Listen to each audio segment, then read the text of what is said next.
జోగులాంబ గద్వాల జిల్లాలో అగ్ని ప్రమాదం చోటు చేసుకుంది. ఐజా డ్రిప్ ఫ్యాక్టరీలో ఒకసారిగా మంటలు చెలరేగాయి.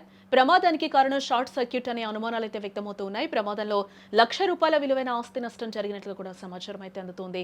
పూర్తిగా యంత్రాలు, ముడి సరుకు దగ్ధమైనట్లుగా తెలుస్తోంది.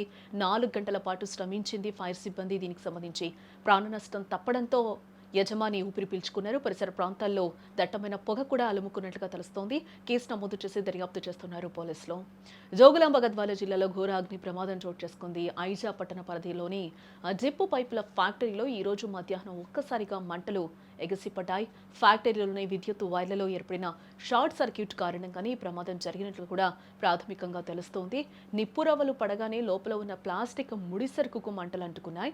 ప్లాస్టిక్ కావడంతో నిమిషాల వ్యవధిలోనే అక్కడ మంటలు అంటుకుని ఫ్యాక్టరీ మొత్తం కూడా వ్యాపించి ఒకసారి మనం సుమన్ టీవీ స్క్రీన్ మీద కూడా విజువల్స్ చూడొచ్చు. ఎంత దట్టమైన పొగ అలుముకుంటుందో అక్కడ కూడా చూస్తున్నాం.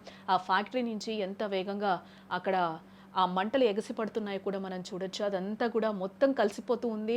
ఆ దట్టమైన పొగ కూడా ఏ విధంగా వస్తుందో మనం అక్కడ చూడొచ్చు. చాలా దారుణంగా అక్కడ పరిస్థితి ఉందని కూడా మనకు అర్థమవుతుంది ఈ విజువల్స్ చూస్తూ ఉంటే.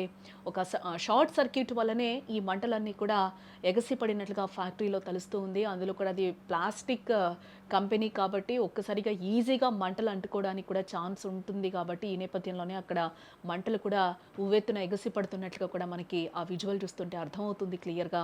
లోపల ఉన్న ఖరీదైన యంత్రాలు, భారీగా నిల్వ ఉంచిన పైపులు అగ్నికీలలకు ఆహుతైనట్లుగా కూడా మనకి తెలుస్తుంది.